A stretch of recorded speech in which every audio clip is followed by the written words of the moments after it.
ഉച്ചഭക്ഷണ പദ്ധതിയുടെ തുകയിൽ നിന്ന് വിദ്യാഭ്യാസ വകുപ്പ് കാറുകൾ വാടകയ്ക്കെടുത്തതായി പരാതി. വിദ്യാഭ്യാസ ഉപ ഡയറക്ടർക്ക് വേണ്ടി 14 ഇലക്ട്രിക് കാറുകളാണ് വാടകയ്ക്കെടുത്തത്. ഉച്ചഭക്ഷണത്തിൽ കൈയിട്ട് വാരുന്ന നടപടിയാണിതെന്നും അന്വേഷണം വേണമെന്നും KPST ആവശ്യപ്പെട്ടു.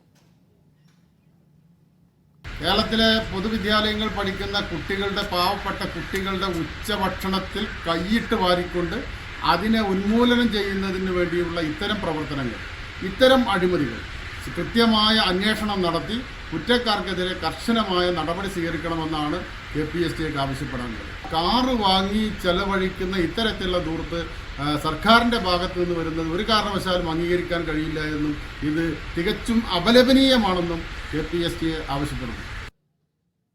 ഗോപാൽ ശിരാസനൽ കൂടുതൽ വിവരങ്ങൾ നൽകും. ഗോപാൽ, ഈ ഉച്ചഭക്ഷണ പദ്ധതിക്കുള്ള പണം വകമാറ്റിയിട്ടാണ് ഇപ്പോൾ ഈ കാറുകൾ വാടകയ്ക്കെടുത്തത്. എന്തിനാണ് അങ്ങനെ ഒരു നടപടിയിലേക്ക് കടന്നതെന്നാണ് മനസ്സിലാകുന്നത്? ഇപ്പോൾ ഏത് തരത്തിലുള്ള പരാതിയാണ് ഉയരുന്നത്?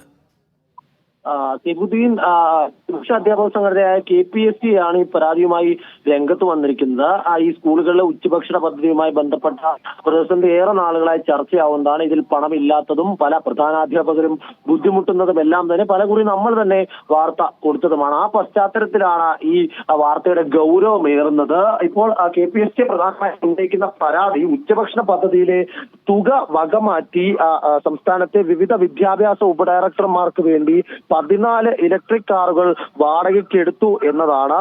വിദ്യാഭ്യാസ ഉപ ഡയറക്ടർമാർക്കായി വാടകയ്ക്കെടുത്ത ഈ കാറുകൾ 5 വർഷത്തേക്കാണ് അനർട്ടിൽ നിന്നും വാടകയ്ക്ക് സ്വീകരിച്ചിരിക്കുന്നത്. ഇതിന്റെ ഫ്ളാഗ് ഓഫ് കർമ്മമടക്കം കഴിഞ്ഞ ദിവസം പൊതുവിദ്യാഭ്യാസ ഡയറക്ടറേറ്റിൽ നടന്നു വരുന്നതാണ് നമ്മൾ മനസ്സിലാക്കുന്നത്.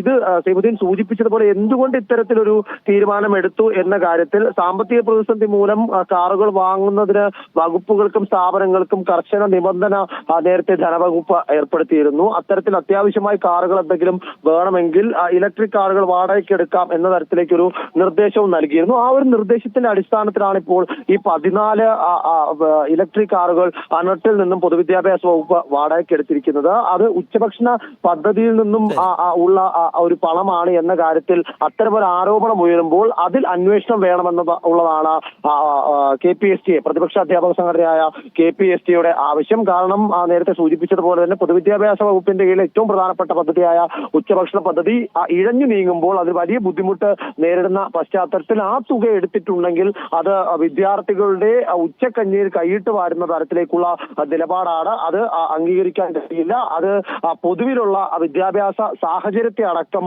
ബാധിക്കുമെന്ന ഒരു ആരോപണമാണ് ഇപ്പോൾ KPST മുന്നോട്ട് വെക്കുന്നത്.